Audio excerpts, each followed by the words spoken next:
welcome to Fast Break Radio this week with me, Jake Singleton, and round 15 this weekend. Got some big games for First Nations round, very excited. I'll be going to Albany this week, which I'm super pumped about for the NBL1 West, and I'll be doing some content and also hopefully some content for my show as well. So we've got the Perry Lakes Hawks and the Perth Redbacks in Albany, so it's going to be huge. And I'll be traveling with the Perth Redbacks, so I'm super excited for them, and thank you to them for letting me join them on the travel down. So that's going to be huge. So we can talk about that. Got some big guests as usual. And firstly, before we get into the women's division, the sponsors of our show, Ace Ballers, they've helped me out so far. As I mentioned last week, they've jumped on our sponsorship team, and then also Base Compression. So shout out to them, and also Hoop with them. So thank you to my sponsors for everything and the support. It's a very exciting round this week as we get further into the final. Well, closer to the finals, my bad.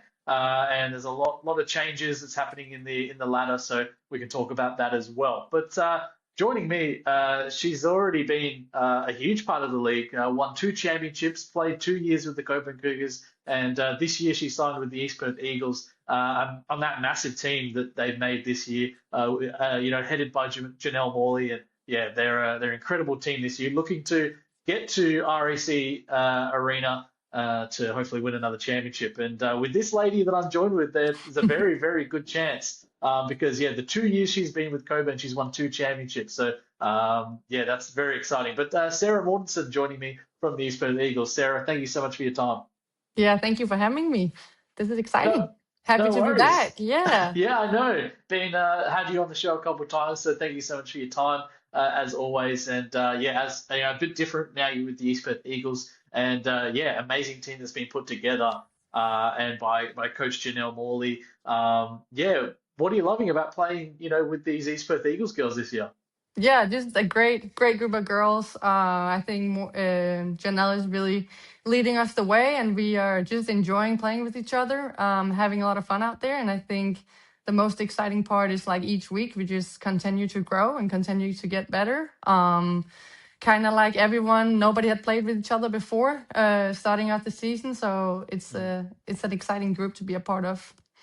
Yeah, well, we had a tough journey to Kalgoorlie this weekend. You're on the train yesterday, and we're trying to tee everything up. So, how was the travel to Kalgoorlie? I've actually never been on the train there. So, how was that, going there and then also coming back, and also the game, which we can talk about. But, how was the travel on the train this week? Yeah, it was a good travel. I think it's a good opportunity for the group to spend like a whole 2-3 days together, and just continue that bonding off and on the court. So we had a great trip. Came down there, played a game, and took care of business. Yeah. And I don't know I think the last time you would have been here, because you did play last year with Coburn, not in the league. But last year, the Goldfields Giants had their new stadium all built already. So it would have been, a nice. It is a lot nicer down there. I haven't seen it personally, but it looks a lot nicer. You'll have to make it down there. It's really nice. Great setup. Feel like the community in Kalgoorlie, they get around the game. A lot of kids, a lot of people coming and supporting them. So it was awesome to play in the new stadium. Even the locker rooms for the visiting team was nice. So very good job they got going on down there. Yeah, well, your girls sitting in third position, 12 and 4, and you're on a 3-game win streak at the moment. Coburn at top with a 13-2 record. The Rockingham Flames as well, 12 and 4 in second position, tied with you girls. What do you think about the league this year? Because you played in many leagues around the world, and you must love it. You must love Perth because you keep coming back. But what do you think about the league this year? Yeah, I think it's an interesting league where everybody can beat everybody. We've seen some big upsets, which I think is super exciting for the league. You have to show up every night and play, come with your best. And I think just the top teams and the whole league having more, the bottom teams win more games, super exciting. It's fun to be a part of. And you just got to give it your best every night, which is makes the league more competitive. And yeah, there's we've got a lot of great players, in this league, as you would have seen in the past few years. But like, is there someone that kind of sticks out to you that you enjoy playing against? I know that like Paddy Brosman, who's a very close friend of yours from your first championship here in Perth, with Coburn. I would say, some of your former Coburn teammates who do support you, and even like Paddy comes and watches your games, you watch Paddy's games, and you watch a lot of your old Coburn teammates as well. And yeah, is there someone you really enjoy playing against this year? Yeah, there's a lot of good players down here, which is, one of the reasons that I love coming back. I love the communities around in the different clubs. Mm, And yeah, I've been down to a few of the Coburn games and like to support them and see how they're doing. But yeah, enjoy playing against, yeah, a lot of the good players. Last week we played Rockingham, they have a really mm, good squad. Amy Atwell was playing. That was fun to play against her.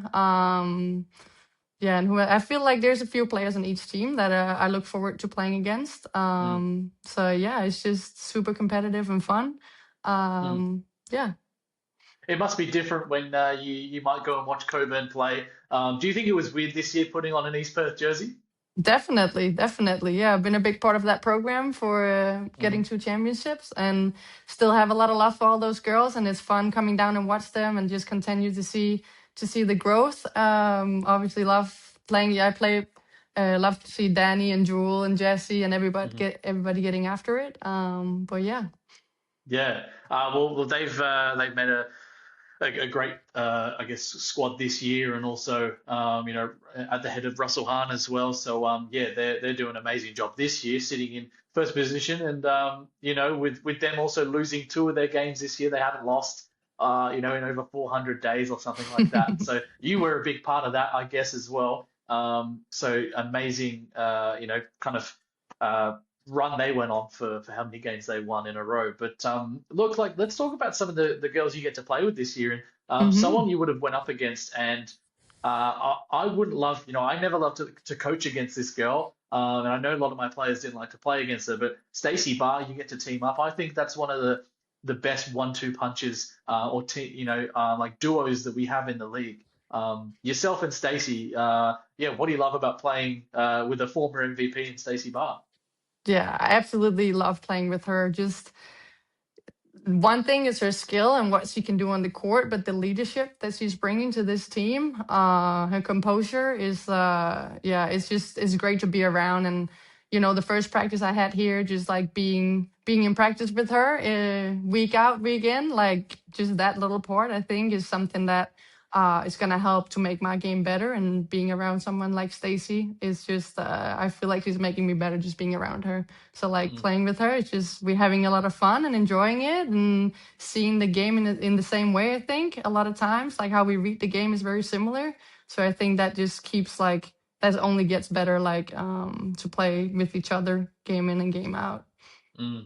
And someone who we're excited to see, and who's played for New Zealand. She was with the Mandurah Magic last year. I think it was last year, year before. But yeah, McKenna Dow, she's signed on, and she's going to be exciting when you fully get her into this roster. But yeah, that's a dangerous team. Even without McKenna Dow, I thought this team was very, very dangerous. And then the club go and sign McKenna, so I bet you're excited to fully get her incorporated in this team. Yes, very excited. She was at Mandra last year, so like Mm. excited for her to join the team and be hopefully that last piece to the puzzle to make it all the way. Yeah. Yeah. And then I know we've kind of touched on Janelle, and I guess she was a huge reason for you to come to this team. I spoke to Jade Williams about her. Mm-hmm. I've spoken off air to Brooke Malone about her as well, just when I've seen her around the league. And a lot of high praises to Janelle. She's an amazing coach, and a lot of great years at Warwick Senators, and then moving to the Joondalup Wolves as an assistant coach with the men's. Mm-hmm. But yeah, I guess was she a big part of you coming to East Perth this year?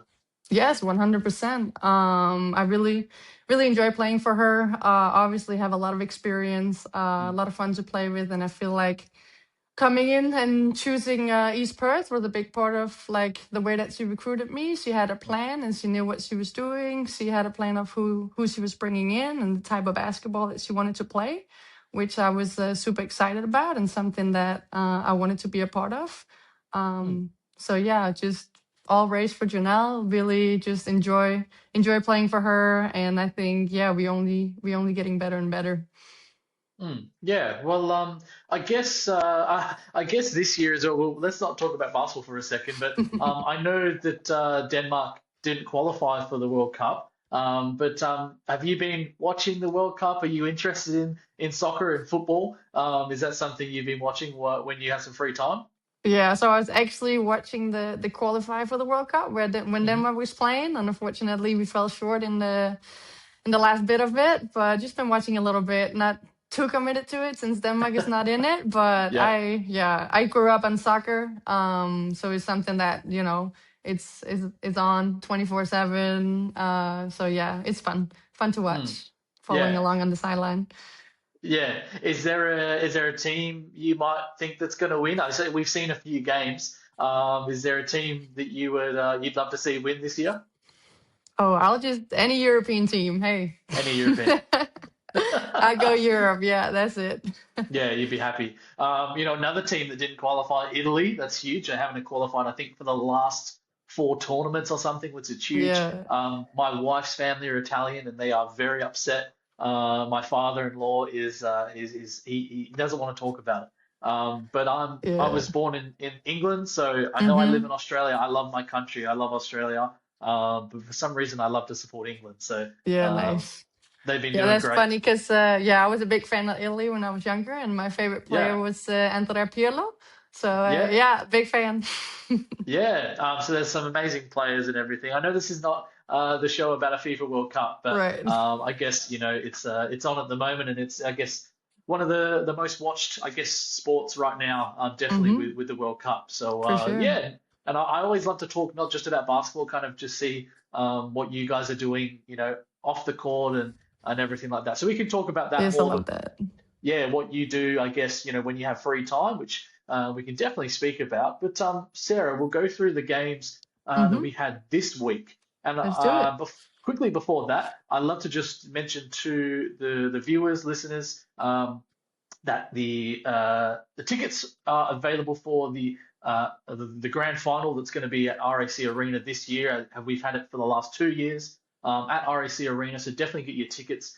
There's also sponsorship packages that are available to purchase, and also boxes, special seats, courtside as well, and also just single seats as well. So definitely go out and grab a ticket. Even if your team might not be in the grand final, there's going to be an amazing night, and I'm super excited at the NBL1 West grand final there at RAC Arena. So that's going to be amazing, and I guess that's going to be huge. I guess that's huge on your bucket list right now, and for your team, for your girls to get to the grand final. What would it be like if you got the chance to play at RSC Arena this year and win another championship and win your third ring? I know. Yeah, it would mean a lot. That's why I'm here to to try and win another championship and bring the East Perth Eagles up there. Mm, Just like from last year, the atmosphere was amazing to play in. A lot of just like the whole league, the way that they go about it. It was amazing to be a part of that game, and hopefully I can do it again. mm. Well, yeah, as I said, we'll go to round 14. The games you had this weekend, and Willerton Tigers getting the win over the Lakeside Lightning. Well, apologies, I'm actually in the men's division. I'm so sorry. That's when I realized I went, no, that's not true. I was Yeah. actually at the game on, sorry, it was yeah, Friday night. Sorry, Friday, June 26th. And yeah, the Lakeside Lightning, my bad, got the win over the Willerton Tigers, 89 to 68. And yeah, Lakeside looking pretty good. They need some wins. I think they're actually in that eighth position at the moment. Esmeralda Morales, 25 points, 5 steals in this one for her. Sammy Roscoe had a huge first quarter. I think she had 13 points and 10 rebounds or 9 rebounds in the first quarter. So a huge start for her. 16 points, 15 rebounds, 5 assists. Great game for her. Delaney Crawford as well, 15.7 rebounds, 6 assists. Sam Lubke as well, a double-double, 14 and 11. And then Sarah Allen off the bench with 15 points. And for Willerton, unlucky with the loss here, but Ruby Porter, 26 points, 4 steals. And then Collier with 13 and 7. And Gandini, 7 points, 10 rebounds. And they're a team who I actually can't believe they're actually in that that 12th position with a 3-12 record. I guess for them, they've lost 9 games in a row.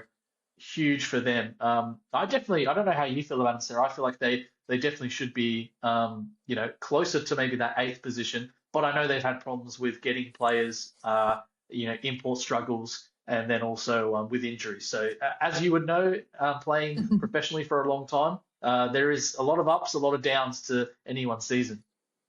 Yeah, definitely. They played a really good game last weekend where they were close with Coburn. So again, that just shows the league that like anybody can beat anybody, and it's kind of like who hit the night, who's hitting their shots, who's showing up that night. So Yeah. again, exciting games, and I think definitely they can make a little bit of a run here at the end and hopefully win a few games.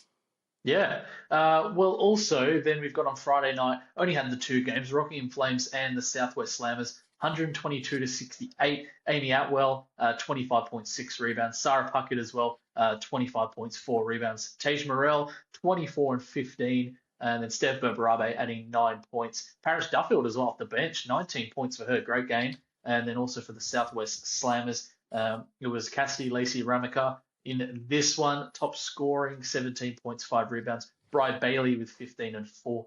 And then Melanie Hoyt as well, 14 points. And then Courtney Mills off the bench, 10 points. So the Slammers as well, they have won 3 games this year, even though they're 3-12. They compete every game, but a little bit of a tough loss to Rocco. But Rocco are up there with one of the best teams in the league. They are sitting second, and definitely with you girls and Coburn. That's a tough race, so unlucky loss for the Slammers there.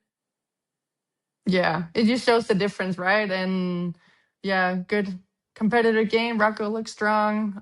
Play well together. Have some good players that are stepping up, and just shows the difference between the top and the bottom, I guess. Yeah. And then also on Saturday, we had a few games here. Mandurah Magic getting the win against the Warwick Senators. Not really surprising, Senators have had a great season, but also Mandurah having a very up and down season as well, roller coaster season, but they seem like they've kind of hit their stride right now, and they're actually in the perfect position going into finals, or hopefully looking to get into finals. But 83-68 win for the Magic. Claire Jacobs, 25 and 5. Michaela Pivic, one of my favorite players in the league. She's been tremendous. 16 points, 11 rebounds, 9 assists. And she's averaging nearly a triple-double, 18 points, 9 rebounds, 9 assists, 12 rebounds. And every game she's nearly getting a triple-double. And that's such a hard thing to do, Sarah, in any kind of league around the world. Perfect from you. You've played for Denmark, you've played for your country, you played in Greece, as we mentioned. Well, we can mention as well after these games. But yeah, you've played around the world. It's such a tough thing to do anywhere to do or to average and even keep getting triple doubles nearly every game. Yeah, she's a lot of fun to watch, and doing that, as you said, like at a consistent basis every game, like just impressive. And I think it just showcased like all of her skills, more than just scoring, more than just rebounding, but like she's really getting that for Mandurah, getting it done. So yeah, it's fun to see, fun to watch. Yeah, big signing for Vlad Alava and his Mandurah Magic this year. And then also Jordana Reisman as well, with the 14 points, 9 rebounds, late in for their girls, but done pretty well in her few games she's been here. And then also kind of weird, top scored for the Warwick Senators, 17 points, 5 assists, 3 rebounds. Mackenzie Finch Hoycard, 17 and 6. Chloe Forster, 15 points, 8 rebounds, 4 assists. And Greta Kampschroeder as well, 13 points, 9 rebounds. And then the Senators this year, they're another team who are very dangerous, even though they're not in that top 3. They're a team full of WNBL talent. You would have had some battles with them in the past years. But yeah, they're a scary team as well, and I guess another team that you girls would have to watch out for as you head into finals. Yeah, definitely. Very experienced. Have been in the tough games before. Have played together for many years. I think that definitely makes a difference for them. Mm, And again, like as you mentioned, Chloe, everybody just keep stepping up their game, and yeah, it's got some good players. mm. And then also the Joondalup Wolves getting the win, 80-76 against the Hawks. And the Wolves really needed this one. They're in ninth position with a 6-10 record. So they're really looking for Perth to lose a couple games. Perth Redbacks in eighth position with a 6-8 record. And then also they're looking for the Lakeside Lightning to lose a couple games as well to hopefully get into that top eight. But yeah, 80-76 win. And Kim Pierre-Louis, what a weekend for her. 27 points, 13 rebounds, 7 assists, 3 steals in this game, and also shooting 45% from the floor. And then Asian A. Johnson also adding 11 points in this one. Yamaya Morris, big game for her, 7 points and 16 rebounds also. And then Rosie Deegan, as we spoke about her last week, dealing with all their injuries and everything, she's been great for the Wolves this year, 19.6 rebounds off the bench for her. And then someone who had an amazing game, and she's been great for the Hawks since she's been signed a couple of weeks ago. McKenna Marissa, 32 points, 12 assists, and 8 rebounds, another near triple double for her. And then also Ellie Newman with 17 points, 4 rebounds, and Milo Woskovic, sorry, 11 points, 5 rebounds, and for them. So unlucky loss there for the Hawks, but they're sitting in 10th position as well. And then also the Coburn Cougars 92-80 win for the against the Eastern Suns at Wally Hagan Stadium. Jesse Edwards 22 points, 4 rebounds. Jill Williams 14 and 4. Danny Rabo 11 and 3 in this one. And then Darcy Garvin off the bench 25 points, 8 rebounds, 8 steals as well. So a big win for the Cougars. For the Suns, a very good challenge to the Coburn Cougars in this one. They got to be proud of that. They're only down by 3 at the first quarter, and then they actually outscored them in the second quarter, 20-12. So they were leading into halftime. So that's huge for the Suns girls, a very young team, but unlucky couldn't come out with the win. Alyssa Bowen, 20 points, 5 rebounds, 2 assists. Trista Hull, 12 points, 18 rebounds for her. Gabby Bronson with 12 and 6. And also Yume Noel as well with 8 points. And Danae Sivic off the bench, 14 points. So a very big win for them. And then we'll talk about the last game of the weekend, and that was your girls getting a 20-point win against a very good Goldfields Giants team, 100-80. And for them, I feel like a favourite, I guess, in their MVP would be Sierra Moore. But I'm thinking, I actually didn't see this game. I'm thinking Sierra might have been out in this one, if I'm correct. Yes, she was missing. Yeah, that's right. She was out. Yeah. So I know Sierra's been dealing with some I think calf issues or something like that. So I'm not sure if that was the problem, but still a tough team. Delaney Byrne in this one played the full 40 minutes, 27 points, 15 rebounds, and then Yam as well with 16 points, 7 assists. Rachel Pettit also having 15.7 rebounds, and Chloe Zorzi as well, 14 points. So unlucky loss for them, only having the 9 players available, but still a very, very good game against your girls. And then Sarah yourself, 25 points, 10 rebounds, a big game for you. Stacey Barr, near triple-double as well. 19 points, 9 rebounds, 10 assists. And then also Jade Williams, 19 and 11 as well. Sydney Wright, 18 points, 4 rebounds, 6 assists. Brooke Malone, 13 and 11. Your starting 5 was going crazy. That's a big, all your starting 5 in double digits. A couple, double digits for rebounds as well, 3 of you. But talk about this big win against the Giants, and especially having to go all the way to Kalgoorlie as well.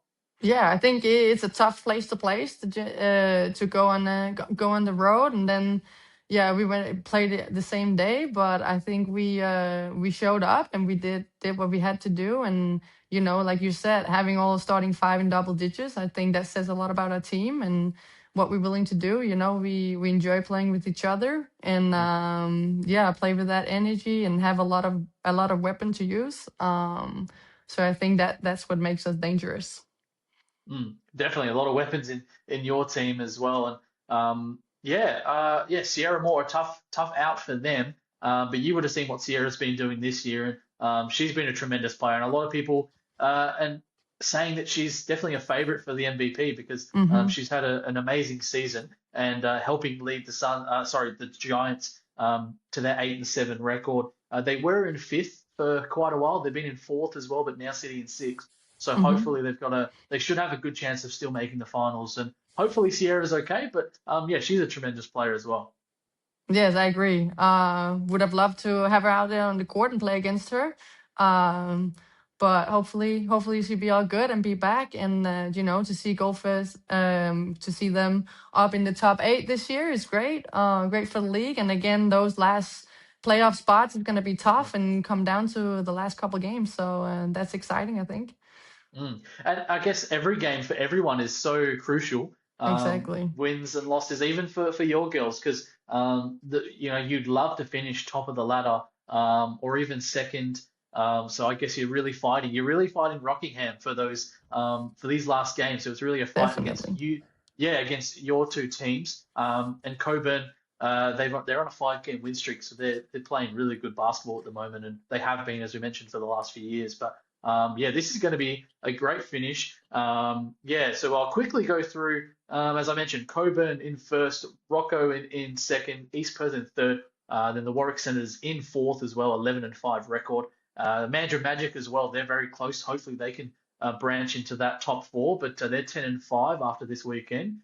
Giants have moved down to the sixth position after their loss this weekend, 8-7.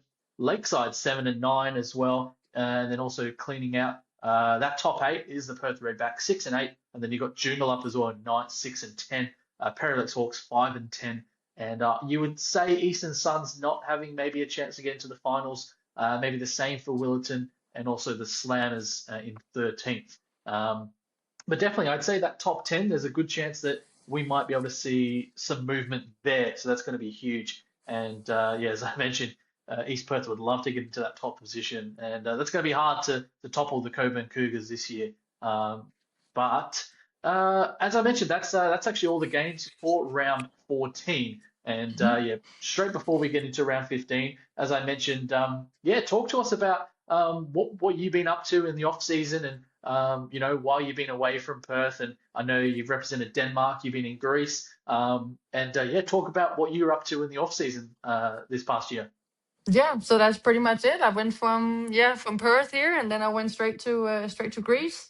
Played a season over there. It goes from around September to April, Mm, and then in between we have some national team breaks where we right now for Denmark we're playing the European qualifications for the European Championship. Yeah, so we got to play against Greece, Croatia, and North Macedonia, and made it through to the next round.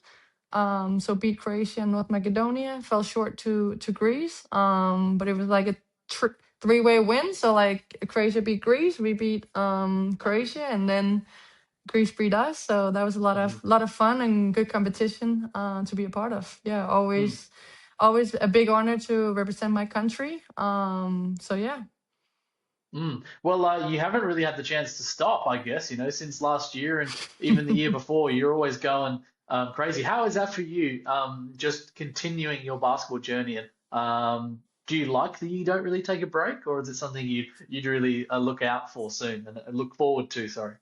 No, I just love it. I can't stop, I mean, I love it over here, the community that I've been able to build, the people that I have met. A great opportunity for me to just continue to get better as a player and as a person. Mm, Love the culture here over here, and yeah, right now as long as my body's up for it, I can't help myself and just continue to play. Yeah, mm. I'm enjoying it and just have a lot of love for the sport. Mm.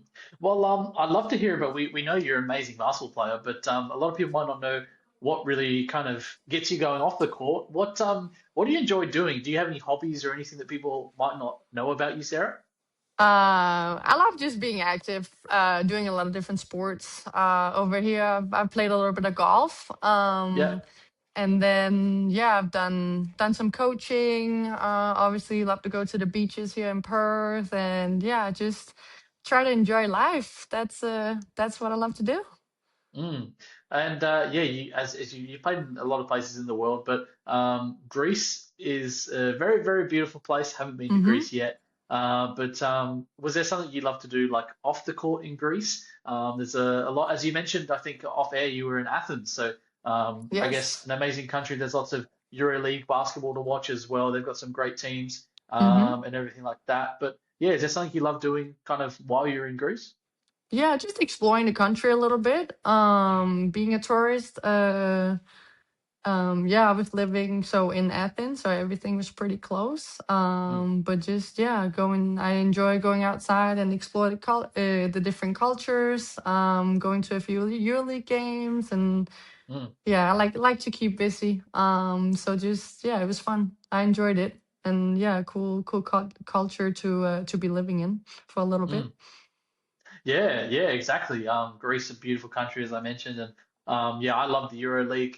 So they've got some great Greek teams as well, and they love their basketball. So, and I guess all Exactly. Europe, as you would know, all Europe love their basketball Yes, and their very sport. passionate. Very passionate. Yeah. Yeah, very definitely, definitely. But also, I guess for you, what are you looking to kind of get out this season? Is there something that you kind of, I guess. Um, I'm trying to think of the correct words, but is there something that you've really maybe on your bucket list to do this year? I guess a championship is huge, but is there something else you're really aiming for this year, maybe even personally?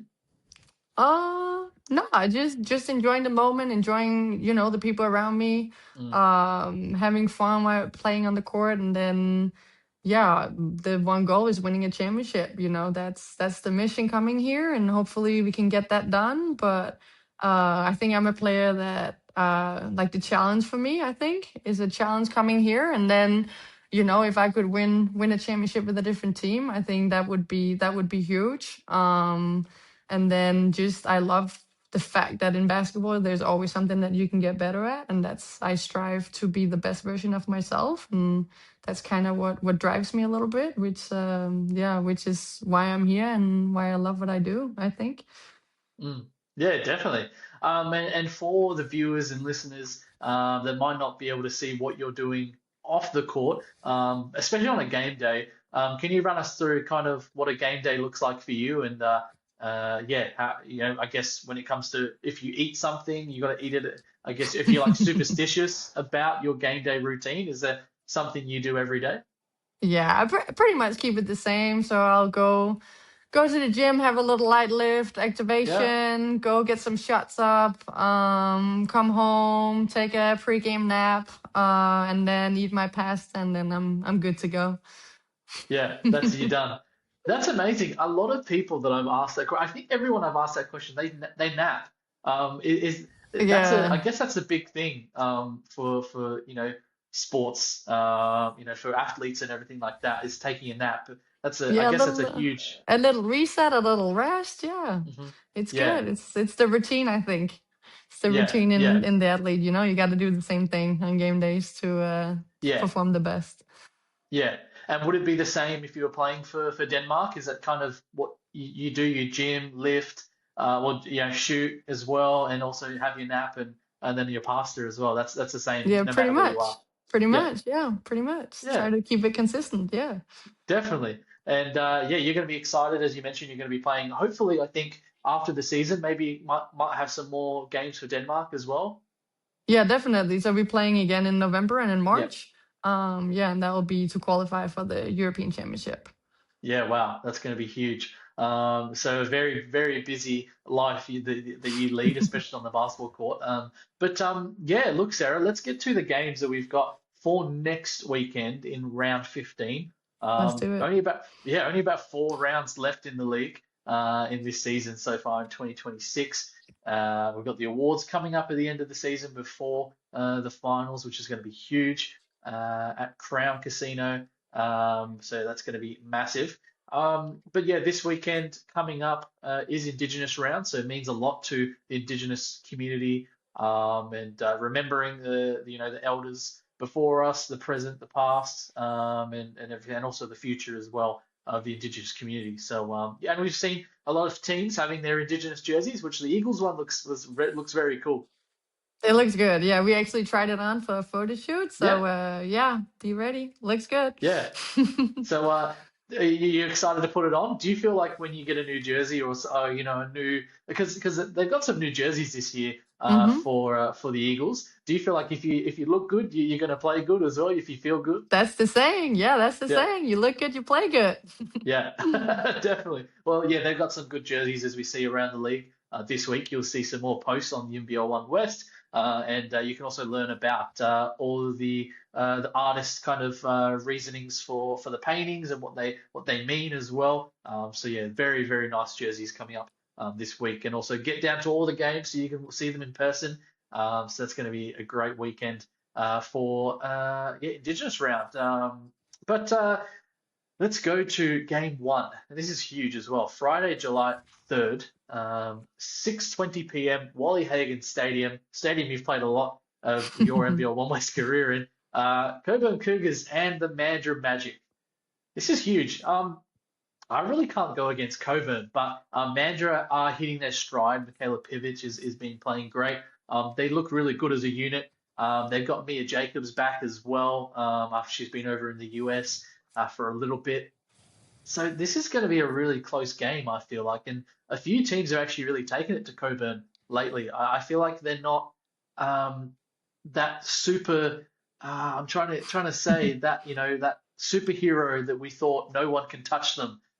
They are human this year. We've seen, and that's no disrespect to the Coburn Cougars. I just think it's the league is just getting even better. So yeah, I'm going to go with the Coburn Cougars in this one, but I wouldn't be surprised if Mandurah can pull it off. I didn't know if you wanted to Yeah, no, I kind of agree, and I think Wally Hagen is a tough place to come in and get the win. So I'm with you. I think yeah, it's gonna be a tough game, down to the wire. But Coburn, I gotta go with my old squad, right? yeah. But yeah, that's going to be a great one. So for Mandurah fans, even get down, and then also the Coburn fans, that's going to be huge. And then also the East Perth Eagles taking on the Southwest Slammers, 6:30 p.m. Morley Sport and Rec Centre.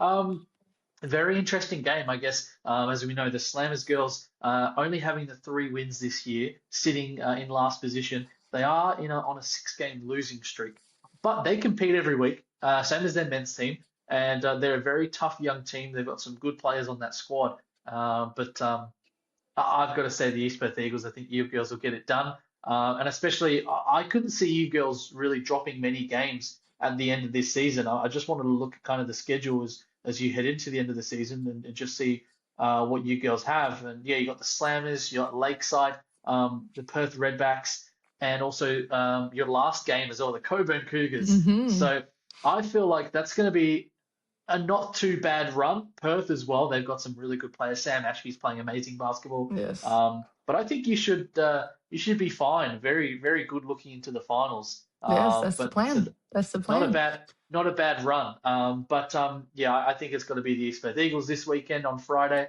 What have your girls got to do to get this one done? Yeah, I mean, we just played them a few weeks ago, and I think Yeah. again, just continuing that growth, continuing to find our flow. And right now, I'm feeling really good about where we're going and how we're looking. Mm. And for you playing at Morley, being somewhere that was, I guess, enemy territory, but now you're home with the Eagles, and the community is great at East Perth. And I guess how have the community embraced you? Are they really excited when you're around the stadium and when they see you? I guess when it's not game days. Yes, definitely. Great community. Everyone is getting around us. A lot of young players looking up to us, which is Mm, fun. Some bubble teams coming out and supporting every weekend and every home game. So like that, really enjoying that, and just yeah, down there shooting every mm, day. So like getting around people is fun, and yeah, it's a nice stadium to play in. So I'm enjoying it. mm. Yeah. Well, that's going to be a great one. Morley Sport and Rec Centre, East Perth, and the Slammers, and then also the Willerton Tigers taking on the Joondalup Wolves at Willerton Basketball Stadium, 6:30 p.m. Willerton, I really like their team, but they've really struggled lately. And they have had a really tough season. A new head coach this year, a lot of new moves on their team. Ruby Porter coming over there and leading her team. But Joondalup have also been playing some good basketball, and they really need some wins to get into that top eight. So I'm going to go for the Wolves, but I'm not 100% with the Wolves. I feel like they have shown that. I know teams can have bad days, but I feel like it's either up or down for the Wolves. So I'm not 100% sure, but I'm going to go for the Wolves because I think they really need this win.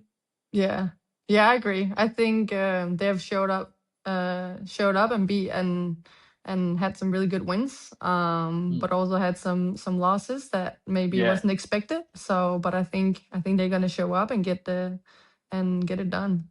Yeah. And then also on Saturday as well, 5 p.m., Albany Leisure and Aquatic Centre. I'm very excited to head down to Albany. I've actually never been to Albany. I've lived in Perth for 25 years, 26 years as growing up and never been to Albany. So I'm very excited Yeah, to head cool. down there and see some NBL1 West action. The Redbacks and the Prairie Lakes Hawks. This is going to be very good. Um, do you know what? Before McKenna Marissa, I would have said the Perth Redbacks, but I'm gonna say the Perry Lakes Hawks. But I really wouldn't be surprised if Redbacks will get this one. I think I know who you're gonna pick, but yeah, who are you gonna pick in this one? Yeah, I'll go with the Redbacks. I think they've been playing really, really well basketball. Mhm.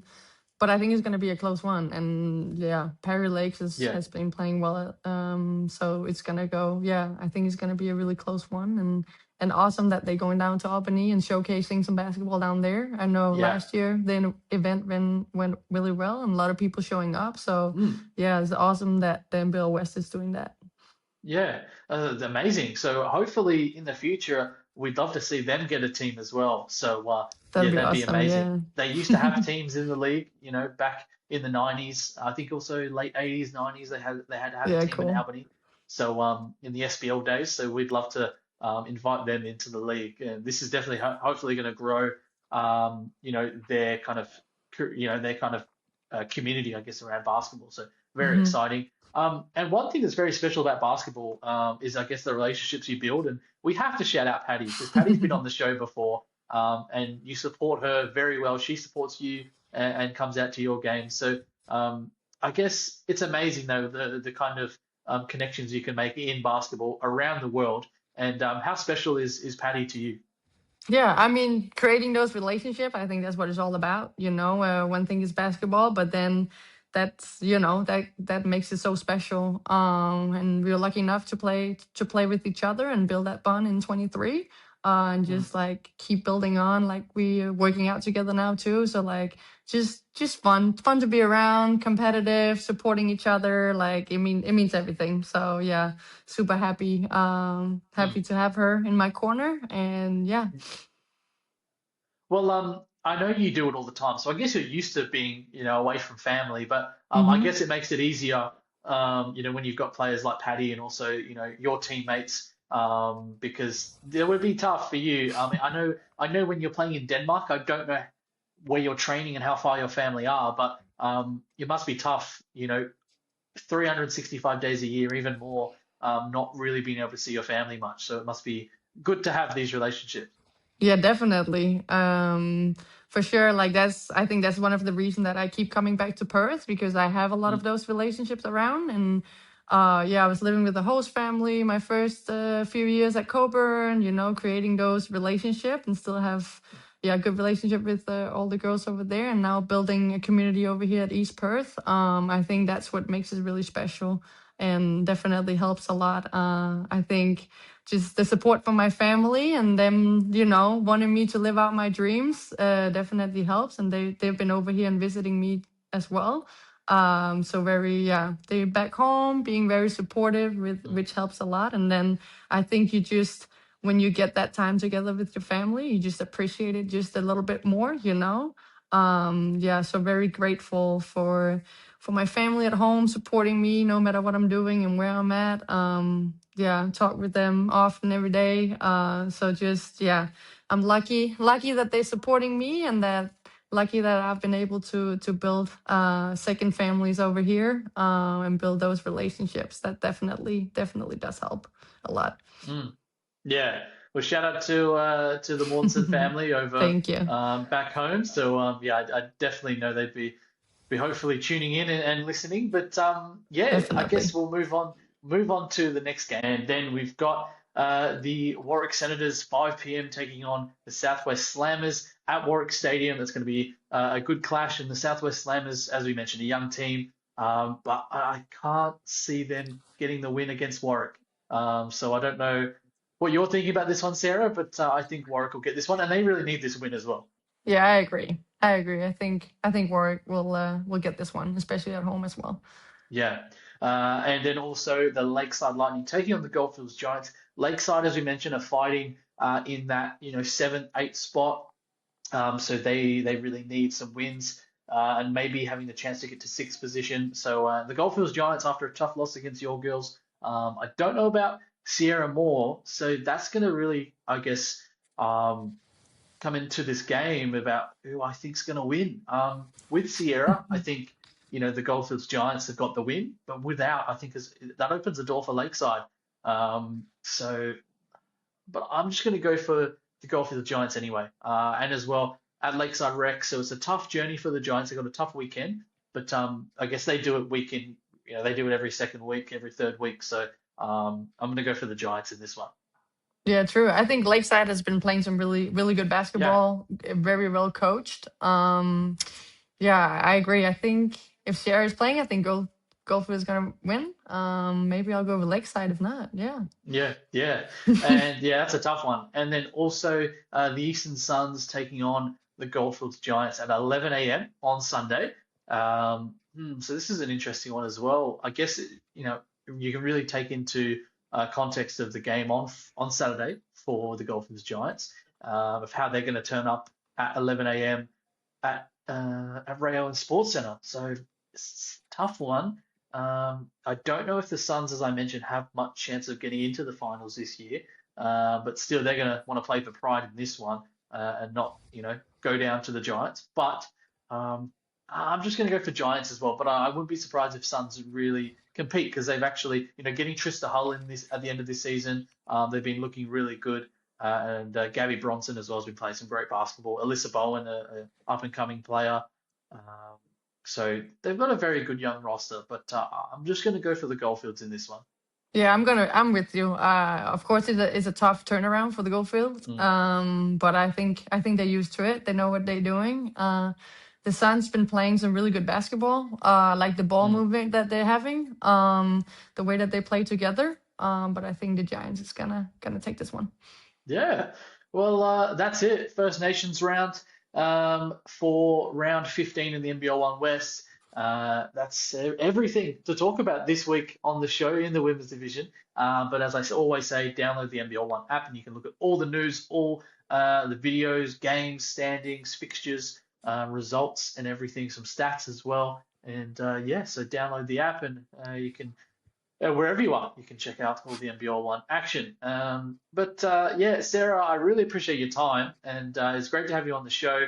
And yeah, hopefully, sitting in third position, you love to hopefully get into second or first position for your Hmm. girls. The team is looking so strong, and I'm very excited to see what you girls can do in the finals. And you never know, there's a good chance we might see your girls at RAC Arena, and hopefully looking for another championship for yourself. Yes, thank you. Thank you so much for having me on the show. And yeah, each year you just keep stepping up your game, so it's good to watch. And yeah, keep up the good work. Really enjoy following along. Really appreciate it, Sarah. Yeah, and Yeah, you've been, listening and watching the show as well as I've heard. So, yeah, thank you so much for your support. And yeah, I'm very excited to see how you go. I feel like you're up there for someone who can be in the first team this year. You've done it before, so you're going to be excited for, and even could be up there for an MVP vote as well. And so I'm very excited to see how you do in the awards this year as well. thank you. I appreciate it. Appreciate No, it. Yeah, and yeah, take care. no, no worries. Thank you Thank very you for much, Sarah. all the nice words. I appreciate that. Gotta No come up more worries. often, say. Yeah, definitely. But yeah, for the viewers, do not go anywhere. We're gonna go into the men's division straight after this.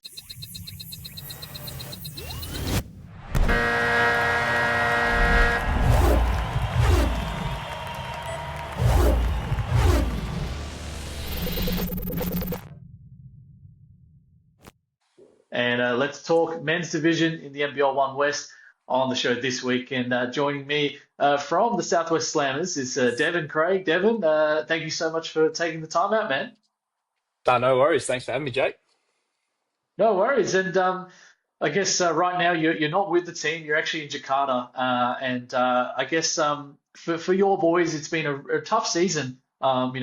With where you guys are at, but a very very good team. We've seen you guys being in close games with some of the top teams in the league and being in some really good positions to win some games. But yeah, just not being able to, I guess, win some of those close ones. But I guess for you. You can, I guess, if you're allowed to, I know that you had an opportunity on the weekend to go to Jakarta and play in a tournament there.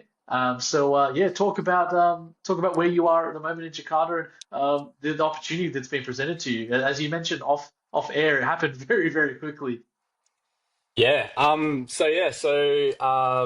It was Thursday. Basically had a message from my agent, who had been contacted by another agent. And I've been able to have the opportunity to come over and train this week and then play in the Chenghu Invitational Cup this week coming. So it involves there's a lot of teams from Indonesia and there's some academies and stuff coming over from the Philippines and stuff. So yeah, Mm, it's going to be a really awesome opportunity. Got a pretty good team all lined up as well, and been able to get to meet them now and have a mm, couple sessions under the belt. But yeah, it was pretty much a say yes Thursday night, Friday morning. And then we were kind of looking at a flight either Saturday or Sunday. And then, like I said before, 20 minutes before I was meant to leave to go play Rockingham, go head up the road and play Rockingham, that is. Yeah. Got my flights sent to me and it was midnight Friday night. So sadly, I wasn't able to play in that game and get to the airport in time. But yeah, so mm, it's a pretty cool experience that's come up. And I've been super thankful and super lucky to have the support and all that from the coaching staff and the club and my teammates as well. So to be able to go and take on an opportunity like this that doesn't come around every day. So mm. pretty excited for it all and kind of starting to settle in here and in a different country and kind of work it all out. But yeah. Yeah, exciting opportunity. As we know in the future, you'd love to travel the world and play basketball. I guess Asia is definitely a huge market for basketball lately, and it's growing, especially in Indonesia, the Indonesian Basketball League.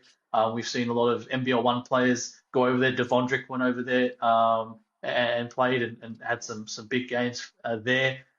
So yeah, it's very exciting and yeah, very good opportunity. And I know this year it's been a tough one for the Slammers. But I guess from your point of view, how's the season been? Yeah, from a player's perspective.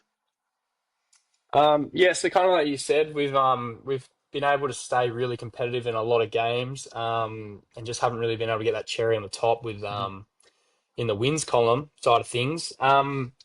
But yeah, we've found that we've been able to stick with teams and some really competitive teams in the league for, 2, 3, even more quarters worth of basketball. And I think where we've kind of gone wrong is just the youth of our group and just that lack of overall experience, other than mhm, our two imports, and then kind of our older group, which I mean, even then, like being 23, 22 year olds being our eldest, that's kind of where there's been, there's a run or two a game where, you want to try and cull that as quick as possible, and that either gets prolonged probably too long, or it's like we had in the East Perth game, for example. I think there was like a 17-8 run in like 3 or 4 minutes to finish the second quarter. And that's mhm, kind of just been where we've been. been losing games. So we haven't necessarily had a lot of games where we've been out of it from the jump, and for 4 quarters we've been putting up some really good basketball. Yeah. But yeah, obviously in that side of things just struggled a bit, and that's something we've been trying to work on, and I think we've gotten better with it. I think the last kind of month or so we've really been there for majority of games, and it's only been those last little bits where we've kind of let them slip away. But yeah, Yeah. Well, the team, as I always say, you guys have been in the games, as you mentioned as well, and it must be a tough yeah, position at the moment, being in last position and not being able to get those wins. But even you were, I think, I do remember you went to, was it in Geraldton? No, it was at home at Slammers. You guys, took it to Geraldton and lost by 4 as well.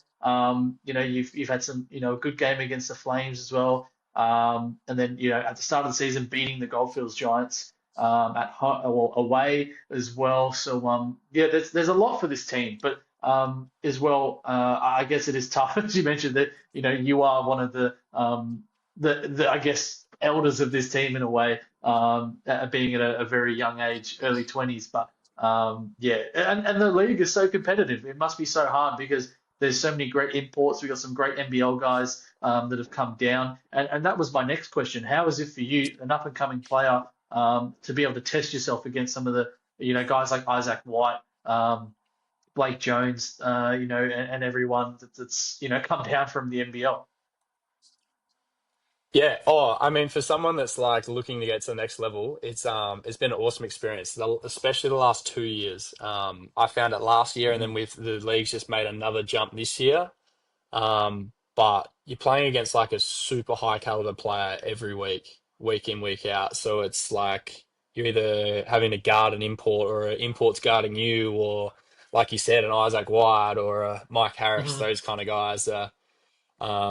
Almost on every team, there's incredible talent on every team. So it's yeah, it's awesome reps to get in. And I think it's helping my game a lot in having to play against those higher caliber players and for longer periods of games. I think it's very beneficial in from that side of things. And I think it's just really good for the league in general. I think it's really starting to put it all on the map, and really showcase what we can do.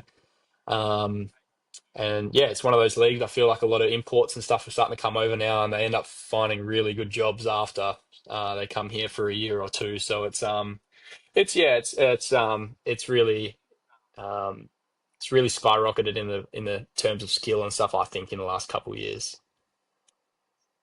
yeah. And also in the news this week, which was huge, Wilton Tigers guard Bryce Johnson, he went down with a huge knock on a kind of a rebound, going up for the rebound. And Michael Imaragbe, a big guy, not intentionally knocking him to the floor. And Bryce actually got knocked out, hitting his face on the floor. And yeah, I was actually at the game, and it was really hard to watch as well. He was knocked out for quite a while. The game was stopped for about 25, 30 minutes. I think the referees actually spoke to maybe some officials in the NBL1 about what they should do. There was only about 2 minutes left in the game, and yeah, Bryce got brought out on a stretcher and everything like that. I heard he was on a stretcher for about 16 hours or something, even afterwards.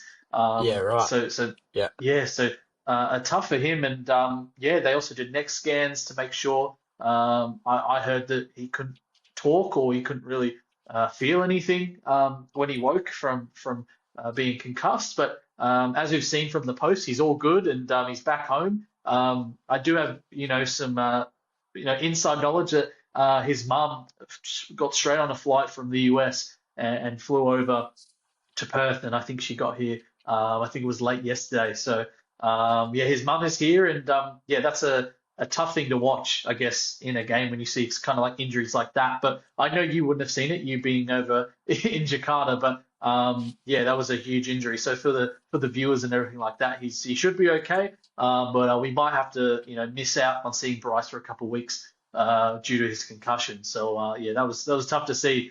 Yeah, I don't know if you saw much about that, Devon.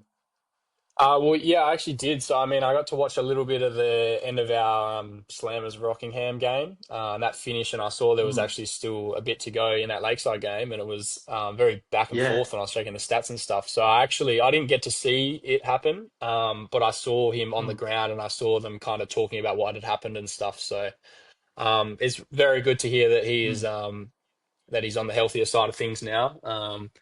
And I think good too that his mum's come over and can be a bit of a bit mm, of extra support for him while he gets back to that. But mm. yeah, I guess from myself, hopefully a speedy recovery for him and get to see him hopefully in a game, to finish out the season and be ready for finals.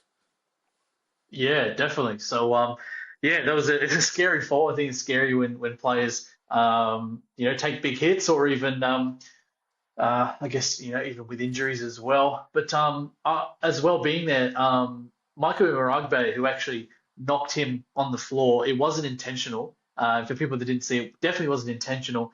Just a tough contest, as you would know, Devon in the game. But yeah, he Yeah. was pretty shook up after the game as well. So hopefully he's doing okay. And yeah, so I know it wasn't intentional or anything like that. But yeah, so that was some big news this week we had, and a lot of drama that we've had so far in the league. But yeah, I guess Devon, we'll go to some of the games that we had this weekend. On Friday night, as I mentioned, we could start talking about that Willerton Tigers game. They got a big win against Lakeside, and Lakeside did storm back in the fourth quarter. They were down pretty big in this one to Willerton, and they came back. Michael Imaragbe, a big game for him, 26 points, 5 rebounds, 5 assists. Isaiah Lewis, 20 points, 5 rebounds, 5 assists. And also Josh Davey, 6 points, 17 rebounds, 5 assists. I know you wouldn't really guard him, Devin, but like, how do you even try to stop someone like Josh Davey? He's one of the leading rebounder of the league. He's been a legend of the boards, I guess. And yeah, that's crazy, 17 rebounds. Yeah, it's a very Josh Davies stat line that. He's yeah, from obviously a young age watching a lot of the SBL and stuff, it's just very similar Mm, to Jared Prue. And I mean both yeah, being Lakeside legends, you could almost say. It's very impressive to see how he goes about going to crash the glass like he does. yeah, I don't really know how you stop him because he's really strong in those positions, and then he's got the athleticism side of things too. yeah, I just try. I end up obviously I don't have to be the one to box him out majority of the time, but whenever we've played him, I've kind of started to try and just run wherever he goes and see if I can go get a hand on it, or because he just reads it so well too. It's not even just yeah. a box out and it falls in his hands. Like he does lot of work pre kind of rebound contest, I guess, to get on him, and it's actually really cool to watch and how he can really turn something like that into such a skill. Yeah, definitely. Well, yeah, big game for him. Tayshaun Cherry, I actually thought in this game he had 29 points. So I'm not sure if there's a problem with the stats because I actually saw he had 29 at the end of the game. So I don't know if these ones are correct, but yeah, it says it's 23 points, but I know he had 29 after the game. I think he finished with 31. But Damien Scott as well, supposedly with 16.6 rebounds, and then Bryce Johnson with 10 points, 3 rebounds, 7 assists. So I apologize for the viewers if they are incorrect. That's just what I've got here. But I know that Tayshaun did score more than 23. But yeah, we'll move on to the next game. Rockingham Flames taking on the Southwest Slammers, 101-78 as well. Only not a big loss for the guys, especially against a tough Rockingham side. Isaac White 36 and 14. Blake Jones 20 and 12. Tevin Jackson with 10 points. Michael Harris with 10 points as well. Emmett Nah 6 points, 4 rebounds, and 12 assists. And for the Slammers, Phil Gebrewed as well, 29 points for him. And then Martinez with 23 and 13. And then also it was Ethan House off the bench with 13 points, 3 rebounds. And yeah, some really good young guys on this side. But I guess talk about the imports. Do you know what I've heard from a lot of other imports and a lot of players around the league? You guys love having fun, and I've heard nothing but really good things about Phil and also Martinez as well, Jalen. So yeah, what's it like playing with your imports this year? Yeah, it's been good. I think like recently we've been able to, especially Phil, but Jay's played some really good games the last couple of weeks as well. We've really been able to finally get them rolling how we've wanted to all year. Phil's an absolute character. He is very much a one-on-one. He's yeah, very humorous, always making jokes, and always brings like a big positive energy to everything. And it's kind of Mhm. it's good to have someone like that around the group that kind of brings the energy all the time and in a positive way, but as well, like he's just always hounding that we need to bring more energy and we've got to bring more intensity. And he's just one of those really hardworking guys that just makes trainings and even at games just really good to be a part of. And he's been a really good Mm. culture guy for us so far. And then Jay's been really good as well. I think the biggest thing for him, or that he's brought, sorry, is that he's helping a lot of our younger bigs like learn, and it's I think they're learning so much off having to guard him at trainings and being able to watch him do what he does, and so for the likes of like Riley Hall, he's made a huge jump this Mm. season so far. And I think that just comes down to having to go at such a high caliber player, two, three times a week. And so yeah, I think that both of them have been really helpful to our group and have brought a lot of joy to coming into trainings and playing and stuff. Yeah. Mm. Yeah, well, I've heard nothing but good things about him, and haven't been able to meet him. So I'd love to, meet them. Hopefully very soon. And I've still got to come down to your home down in the south and have a look at the Slammers this year. So yeah, I know I've seen a couple away games just coming to Perth, but nothing at home, and I'd love to come down and watch as well. But we'll go to Saturday's games, and yeah, Geraldton getting a big win, 118 to 86 against the Perth Redbacks. They had to move this game forward due to some of the weather that they've been having and what we've been having in WA. Cooper Creek, 29 and 6. Josh Keys, 20 points, 15 rebounds, 9 assists. Liam Hunt as well, 19.6 rebounds. And Devondrick Walker, 15 points, 7 assists, 3 rebounds. And then also Norman off the bench with 12 points. The Geraldton Buccaneers, they lost a lot this year, but they've gained a lot. And someone you would have played against in your time and your long time in the NBL1 West is Devondrick Walker, and that I feel like that was one of the biggest signings that we've had in a very very long time is Devondrick coming back to the league and then signing with the defending champions in the Geraldton Buccaneers. Yeah, no, that definitely shocked, I think, everyone when we all found out that news. But he is honestly one of like the true competitors. Just his skill level and what he brings to Geraldton now, and what he did previously with Rockingham too, is just honestly just incredible. He's just a great player, and it's been really cool to be able to watch him play and play against him and get to kind of see that. But seeing how he's slotted into the Geraldton group up there with the boys up there, and then Dale's system, it's looking really good. And I've definitely got them penciled in as one of my favourites to go win it all yet again. I mean, like you said, they've lost a lot, but they've gained a lot as well. And I think with him especially, and then some of the Mm. other people that they've picked up along the way, like Cooper Creek has been a huge one. Yeah, I think they're ready for a red hot crack this finals. Mm, yeah, scary team. They've been this year, and yeah, then your old side, the Perth Redbacks. You spent, I think it was just a season with them, Devon. But Sean Conway, 22 points, 4 rebounds. Isaac Edel with 21 points.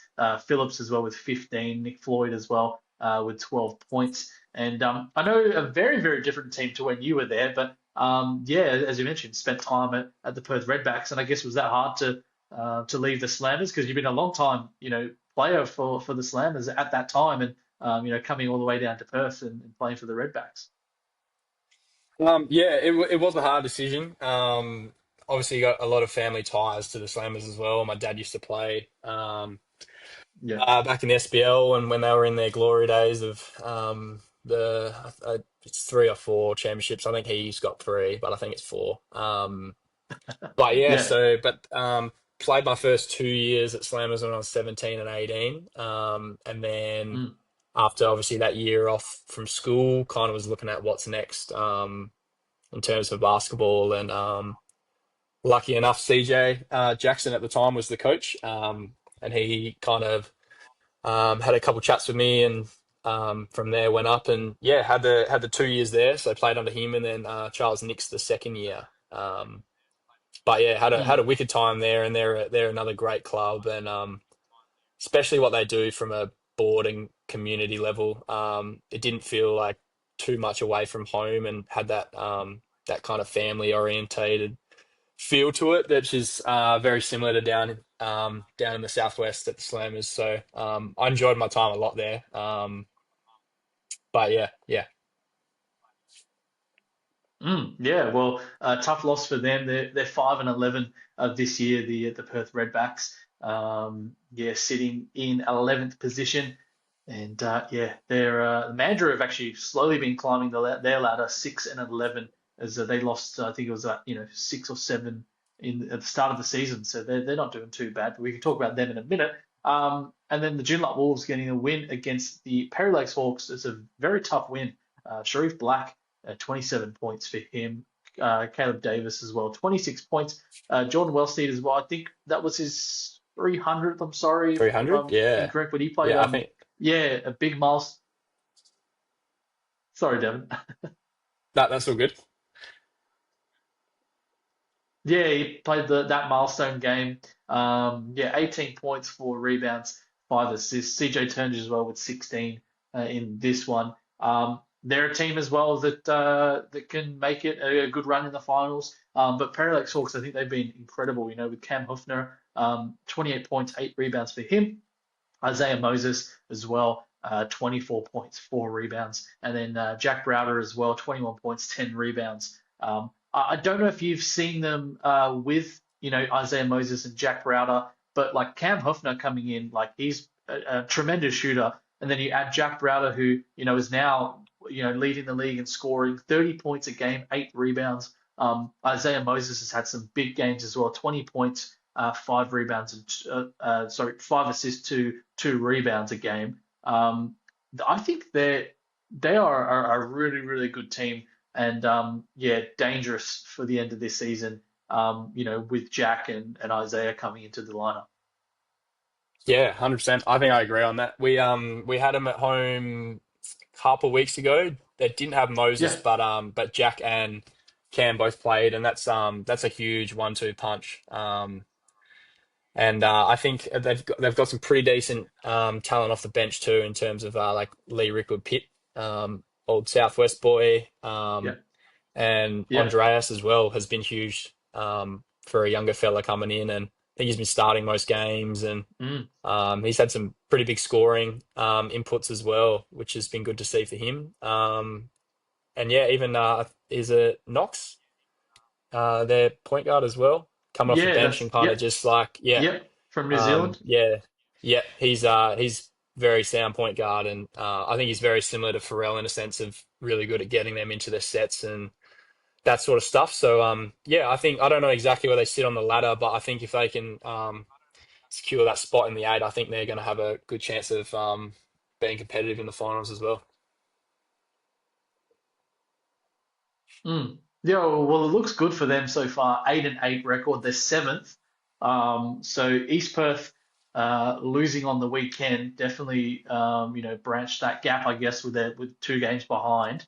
So yeah, Perry Lakes they have very good chance to keep in that 7th position. Then Willerton in 6th as well, 10-6 in front of them. But yeah, dangerous team as they head to the finals. And then also. We've got the Mandurah Magic as well taking on the Warwick Senators, 100-82. Another team that's done really well, as I mentioned, the Mandurah Magic's getting Matt Kenyon.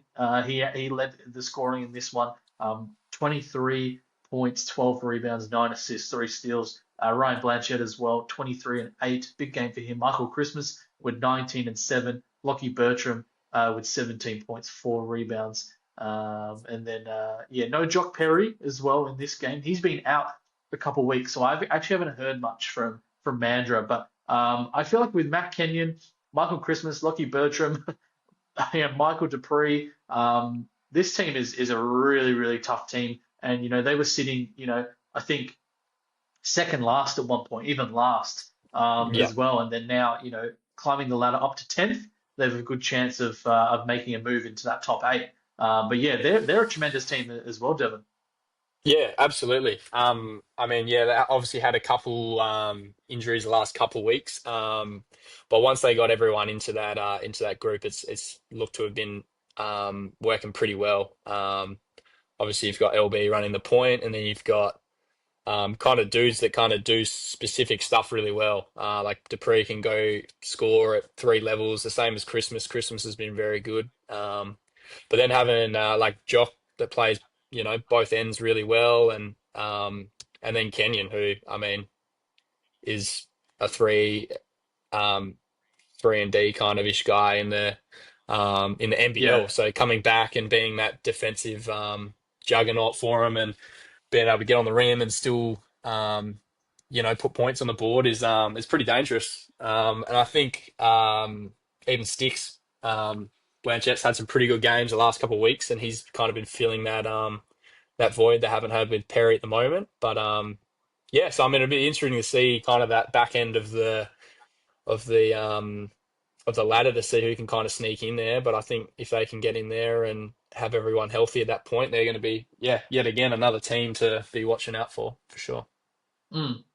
Yeah, I'm not the best with like I guess all the numbers and everything when it comes to the end of the season. So yeah, I normally just look at win-loss record about who's going to hopefully make that top eight. But I guess we'll talk about it later on in the season. And we've got I guess four more rounds to go, including this weekend. So still a lot of basketball to be had, and a lot of movements that there will be as we head later into the season. And another team who've I feel like if they had this team from day one, I think they would be in that top eight. And George Pearl, well, Senators, George Pearl, 22 points, 11 rebounds, 5 assists. I've seen George play a lot this season, and he went down with a broken wrist, and he's come back, and he looks like he hasn't been injured, and playing some really good basketball.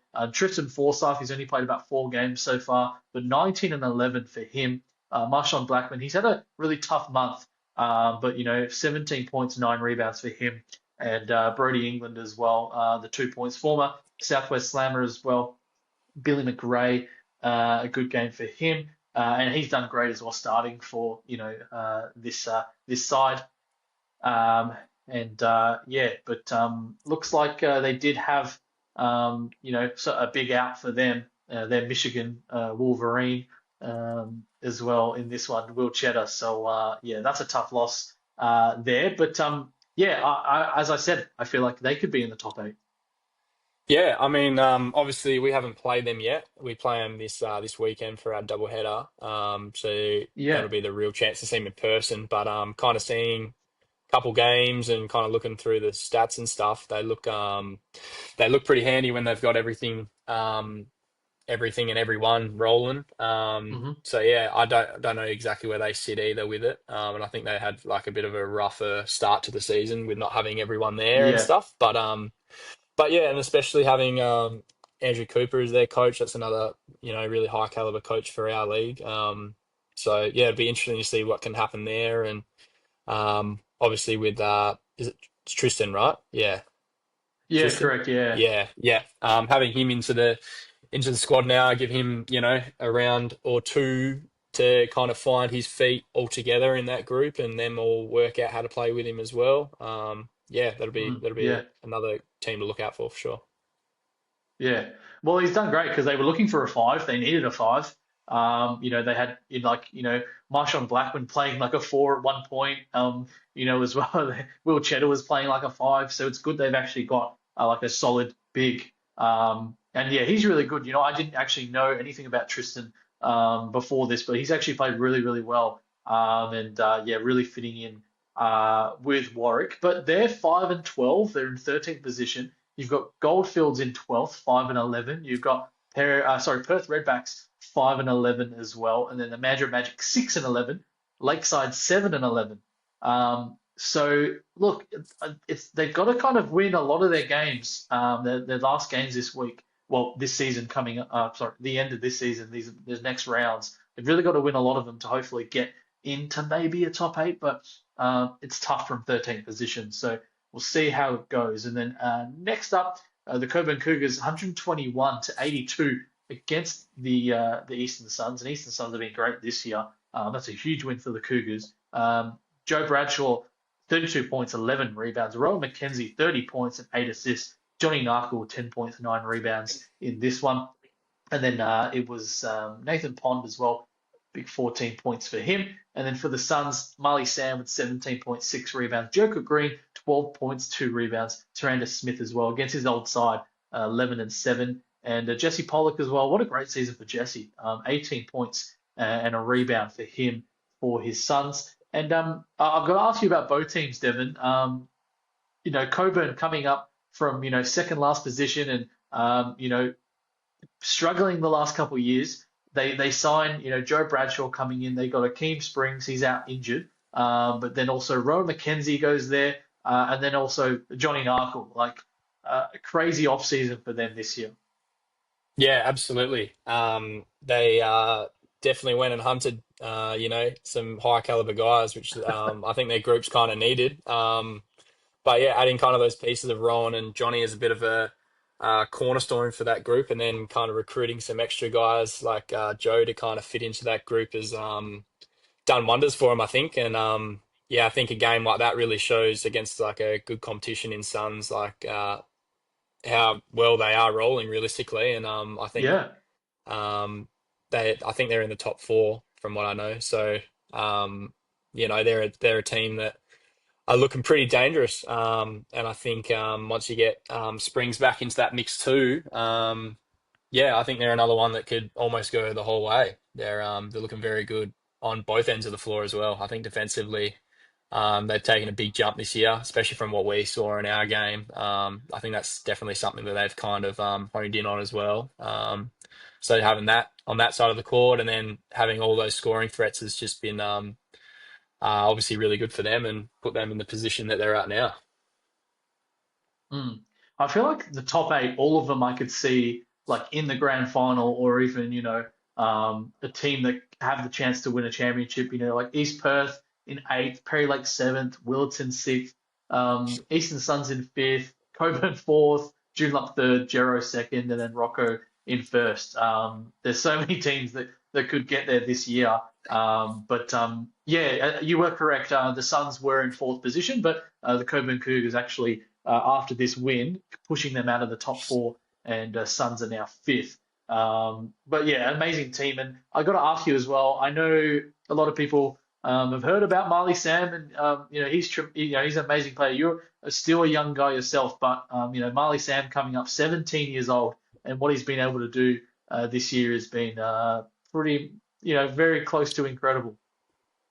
Yeah, that's the word I'd be using is incredible. I mean, for a guy of that age, to be given the reins of a team like he has, and to be able to perform at such a high level week in, week out has been, yeah, amazing to watch. And it's obviously a big testament to him from all the work he's been putting in. And yeah, I think there's a pretty bright future for that kid. He's quite good. Coming out of the pick and roll kind of situation, getting downhill. I think from what I've seen the last couple of years to now, I think his jump shot and especially his 3 point side of things has improved a lot. But yeah, so it's he's had a great season, and you'd have to think he's almost up there in MVP conversations. I think, especially with the wins sides of things. I think he'd definitely have to be somewhere in that conversation, kind of top five, if not top 10. I think.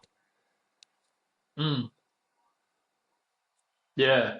Well, that'd be amazing. Imagine if Marley won the MVP because a 17-year-old, I don't even think, I would say, looking, not even, I don't even have the history books in front of me, but even in the SBL, I don't think anyone that young has won an MVP. So that'd be amazing. But definitely, you'd have to say he definitely, I would say maybe has a chance at maybe an NBL. I think a contract, but I think more chance of getting to college, even though he's come out and said he wants to play in the NBL. would you maybe say, his size might stop him from maybe getting to that NBL contract? Um, I'm not too sure. I like it's obviously a situation that I'm not in, so I'm not 100% sure. Yeah, I think probably not just closing the door on college would be a good decision. I think yeah. if he has the opportunity to jump straight to the NBA, I think that'd be great. But I think as well, if he could get to a college that's really going to kind of give him a similar role where he's at now and start to develop that at an even higher level would be something that could help him make the transition easier to the NBL. But yeah, I think there definitely have to be conversations at that next level of whether he's a fit to come in as a DP or even a train-on player. I don't think he'd be too far away from that skill level on that, and I guess it just from there would just be whether those kind of opportunities pop up for him or not. But I think Mm. obviously with how good he's been playing, I don't think there's any reason why there shouldn't be conversations like that going on at the moment.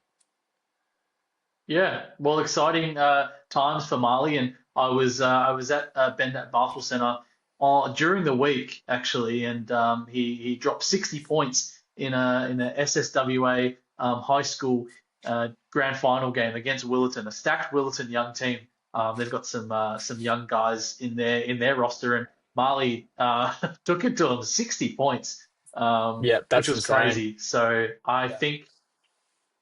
Yeah, I think when I played high school for Woodvale back in the day, I think I might have top scored with 10 points or something like that. That might be my career high, but um, that's crazy. I Yeah, think in that's any league, unreal. Devon, scoring 60 is crazy. Yeah, definitely. At the end of the day, you've got to hit, at least 30 shots to go and get that to happen. So that's pretty impressive. And any level once a player kind of gets hot, you put a lot more attention into them. So that's a crazy stat line to um Mm, kind of see no matter what level for sure. yeah. Yeah.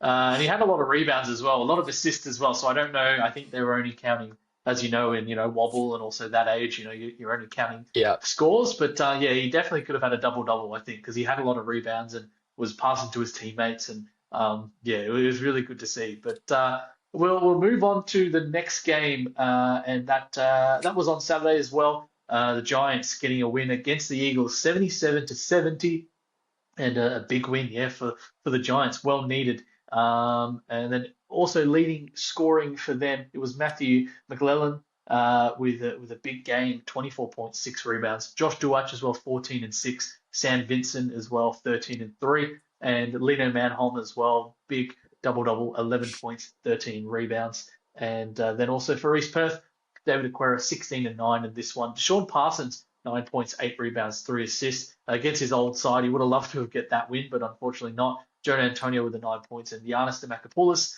adding 12 points off the bench. Lee Roberts with 10. So tough loss for those guys as well. For the East Perth Eagles, as I said, they head down to eighth position, and yeah, 7 and 10.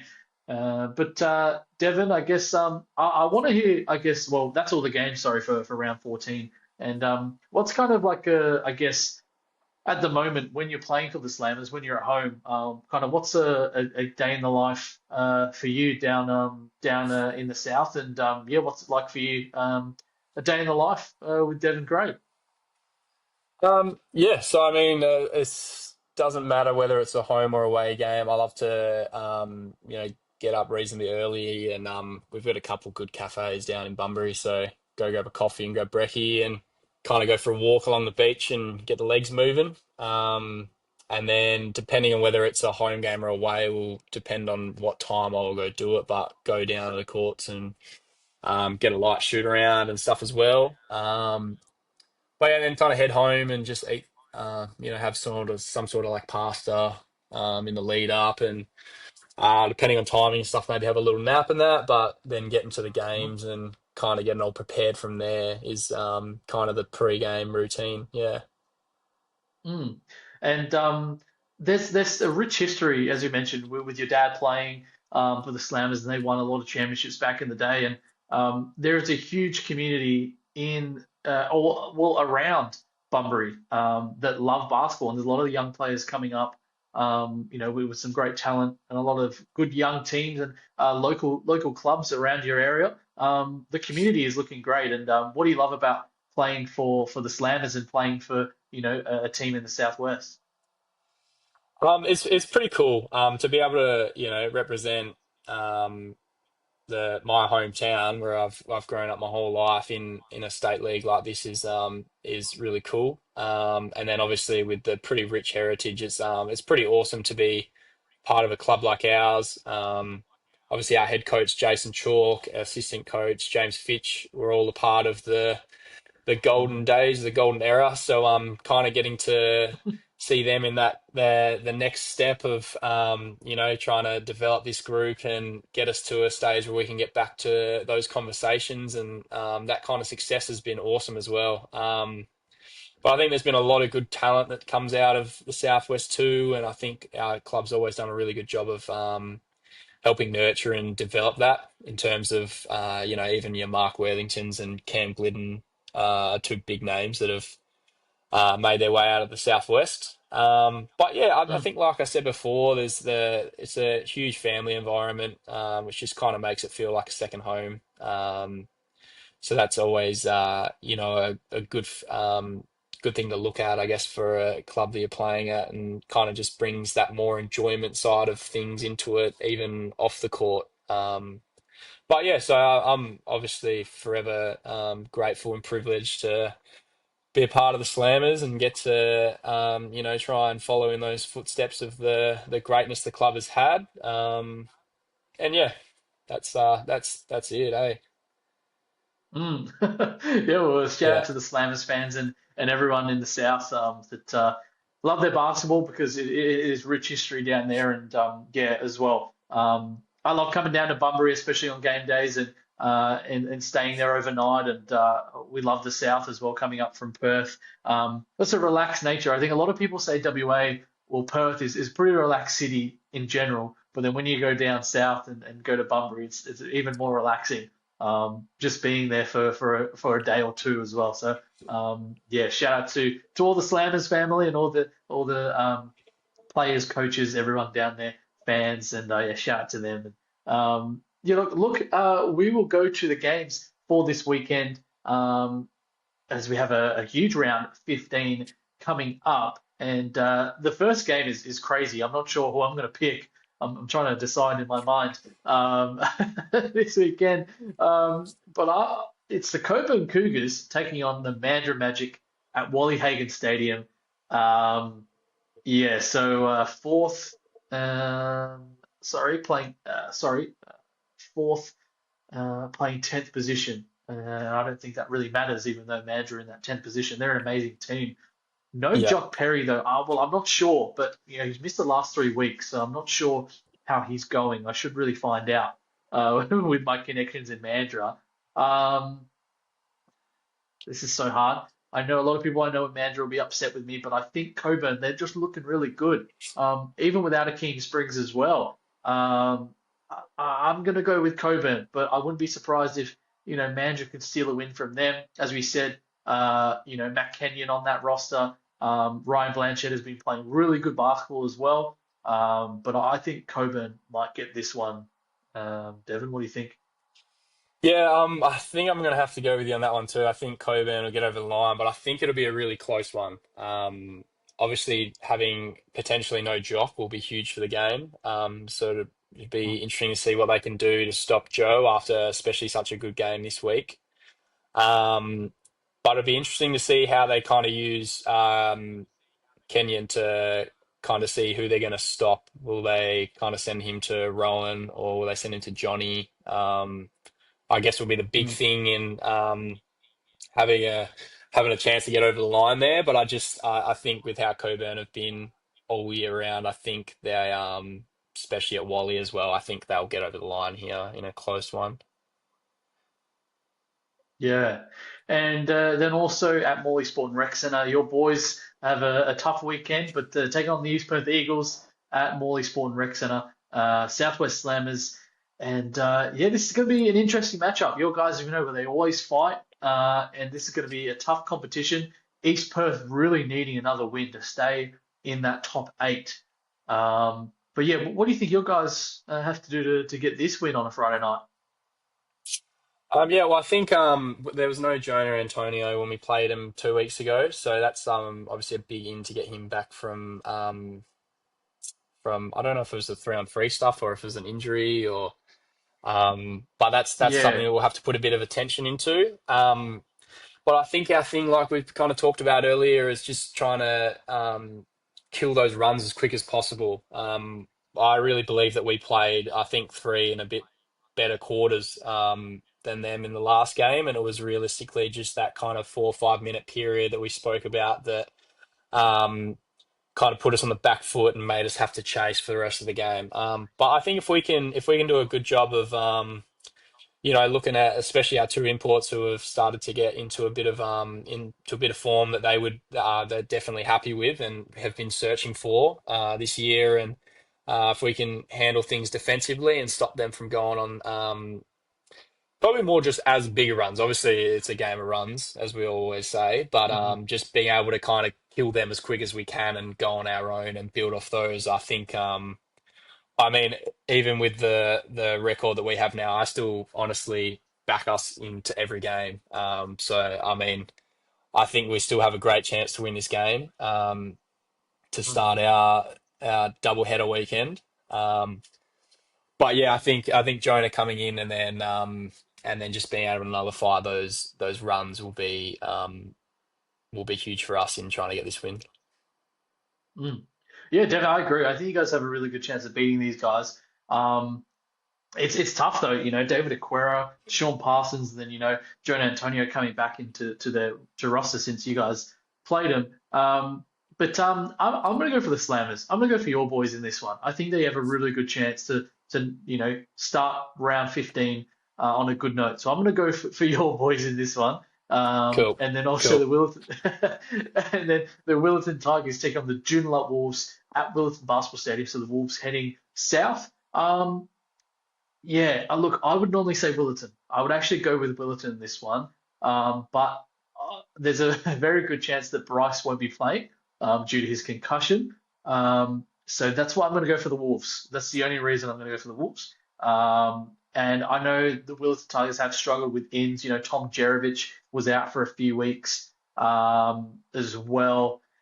So yeah, and also Zach Gartorner as well has been out for Willerton on the weekend. He didn't play that one against Lakeside, so that's a big out. So that's why I'm going to go Joondalup in this one, Devin. Yeah, I think I'm going to have to go Joondalup as well. I think, with CJ, who's been such a renowned name in our league for a couple of years now, and the additions of Taylor and I forgot his name. That's bad. Sharif? Sharif, yeah, Sharif. That backcourt is lethal. Yeah. So I think they get on Mhm. top, especially with the couple outs for Willerton. I think they get over the line for sure. Yeah, yeah. And then also on Saturday, another back-to-back for your guys, and at Warwick Stadium, yeah, Warwick and the Southwest Slammers. I don't know about Will Cheddar, so that really opens it up for your boys as well. I don't know if he's going to play, but Forsyth is going to be a tough stop as well. George Pearl has been really been playing, as I mentioned, really good basketball. They still have a very good team, but do you know what? I normally don't go back to back, and especially against Warwick. But if they don't have Will Cheddar, I think this really opens the door for your boys. So I would love to see a 2-0 for around 15 for the Slammers this week. Yeah, no, I think that would be huge for where we've been at this season. I think we've been so close to kind of getting it rolling for quite a bit now. Yeah. So especially if there is no will, I think that makes it a lot more of a chance to go get that one. Um, so I mean, I'm going to say Slammers, obviously, but yeah, I Yeah. think that yet again will be a really close one, and yeah, hopefully we can just get on the top end of that. But yeah, I think that'll be a pretty exciting brand of basketball. I think pretty similar groups that matchup wise on both ends will be pretty exciting to watch. Mm. Yeah, hopefully a big weekend from the boys, and then also Phil turning up, having a big game like he did on the weekend, and yeah, Martinez as well, Jalen, yeah, hopefully having a big weekend also, and Yeah. then also the Joondalup Wolves doubleheader for them against the Eastern Suns, 7 p.m. This is a really tricky one. Arena Mm. Joondalup, it's always tough to play against the Wolves at home.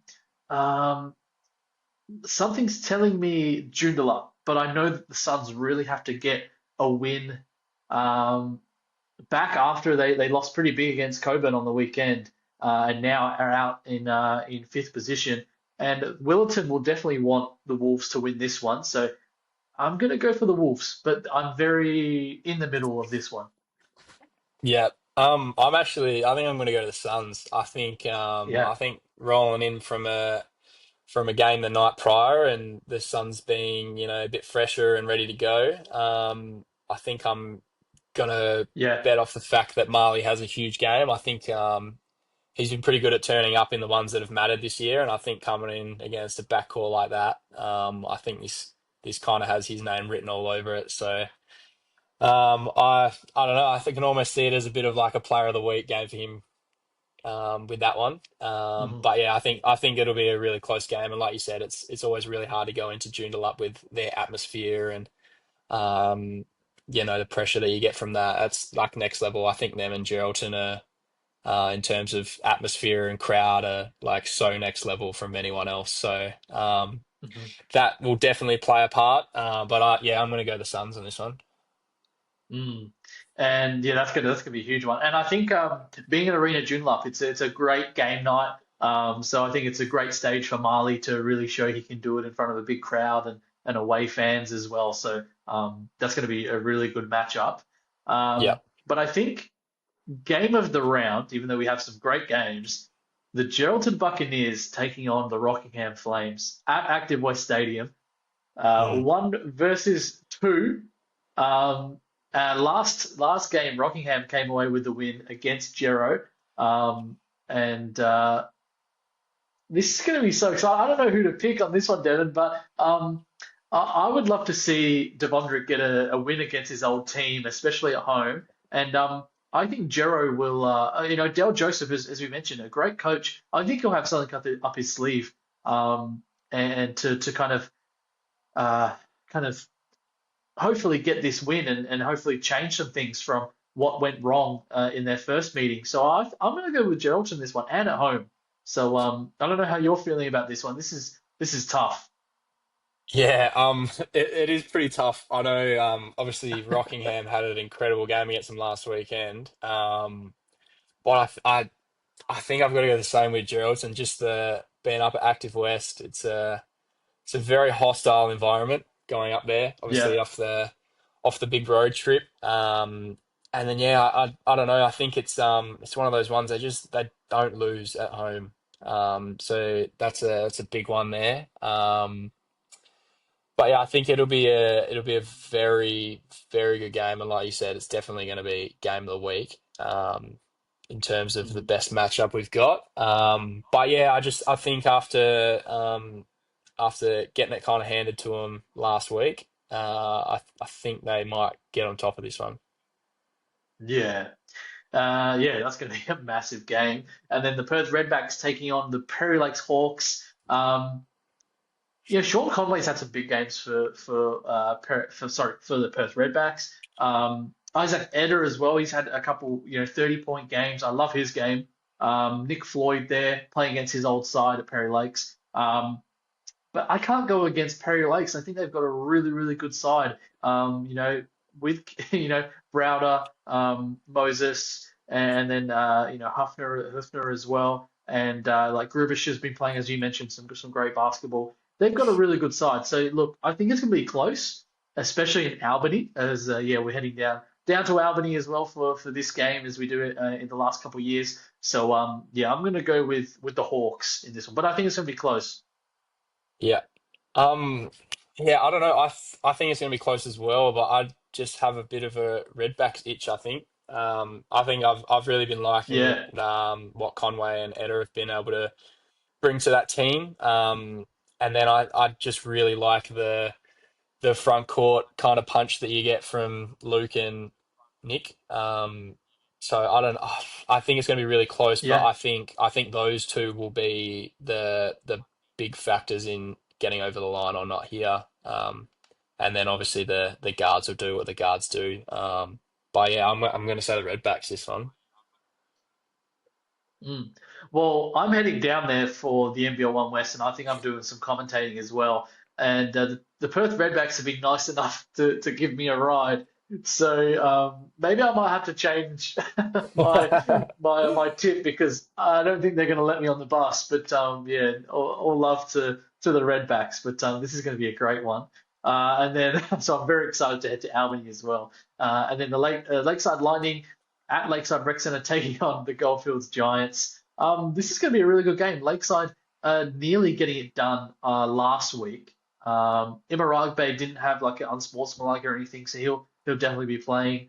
Um, this is so tough, but I'm just going to go with Goldfields on this one. I know, as we always know, a tough travel for the country teams, but I think they're used to it. So, yeah, I'm going to go with Goldfields in this one. But this is going to be really, really close. I wouldn't be surprised if Lakeside can get it done. But yeah, I'm going to go with Goldfields. Yeah, I think I'm going to go Goldfields as well. I'm gonna back their group in, and I'm going to back in the newly appointed coach, Alistair, being a Yeah, Southwest boy and playing all my juniors and stuff with him. I'm going to give him the benefit of the doubt, and I think their group, when they play their best basketball, is up there with the rest of the competition. So I think if they can find the ways to get their guys like Duach and all them into yeah. their best form, I think they'll get on top of this one. Mhm. And then also the Eastern Suns taking on the Goldfields Giants on Sunday, 1 p.m. at Rail and Sports Centre. Um, Yeah, wow. This is a really tough one as well. I know you went for Suns in the last one. I think, yeah, I'm really, really torn. I'm really in the middle of this one. Um, I'm going to stick with my Giants. I'm just going to stick with the Giants in this one. A tough kind of back to back for them. I know that the Suns also playing on Saturday night as well, so that's going to be tough early in the afternoon. Yeah, I don't really have anything to say about this one. I'm just going to go for the Giants. Yeah, no, that's fair. I think I'm going to say the Giants too, and I'm going to say that purely off the back of like I think Yeah. they're a team that have to do this road trip a lot and do the Saturday Sunday. So I think they're just going to be a bit more accustomed to that than Mm, the Suns rolling in for a Saturday Sunday as well. So I think it'd obviously be a close one. But yeah, I'm going to say Calgary as well. mm. And then also at Active West Stadium, the Geraldton Buccaneers also playing, and I think this is from a game that was cancelled, so this has been rescheduled. I think, if I'm correct. At Geraldton against the Willetton Tigers, 2 p.m. Very tough day for the Willetton Tigers. And I'm going to go for Geraldton in this one, and Willetton as well. They won't have Bryce Johnson. They won't have their full team. I don't think they're going to have Zach Gotorna, so I'm going to go with Geraldton in this one. Yeah, I'm going to do the same. I think they get the game against Rockingham and they're on cloud nine and they'll come in and roll it, or it'll be the same but the opposite. They're going to be they'll be fiery if they don't win against Rocco, and Yeah. I think that'll almost be a way for them to take out their frustrations of the night or so prior, if that does happen. So yeah, I think I've got Geraldton this one as well. Mm. Well, yeah, that's the First Nations round all done in round 15. And as I always say, download the NBL1 app. You can check out all of the fixtures, the news, standings, stats, everything to keep you updated with the league. And also RAC Arena. This year we've got the grand final there as always. So get your tickets. Selling very quickly, and yeah, definitely won't want to miss out on the women's and men's game as well there as well. So I can't wait for that this year. and coming up at the end of the season. But Devan, thank you so much for your time, man. I really appreciate it, and good luck this week in Jakarta. Amazing opportunity for you, and hopefully we'll see you for the last couple of games for the Slammers this year. Yeah, no, that'll we'll be back for the last two games, which is good. But yeah, thank you so much for having me. It's been a fun time, and hopefully we'll jump back on this soon in the future as well. Yeah. No, thanks for having Yeah, me, man. definitely. No worries. Definitely, it was great to talk to you as well, and definitely an up and coming player in the league. He's still a young guy, and a lot of upside to your career as well. So very excited to see how you go. And this is hopefully helping for the next step for your career. But Devan, again, good luck for what you're doing as well in Jakarta, and then when you're back with the Slammers, hopefully you can finish the season strong. Yeah, thank you, Jake. Appreciate it. No worries, man. All good. And for the viewers, thank you so much for listening this week. And check out my sponsors. Check out us as well on YouTube, and also follow us on Instagram and Facebook for all the info. But we will see you next week after First Nations round. We can go through round 15 and round 16 as we get so close to the finals in 2026. Thank you for watching, and we'll be back next week.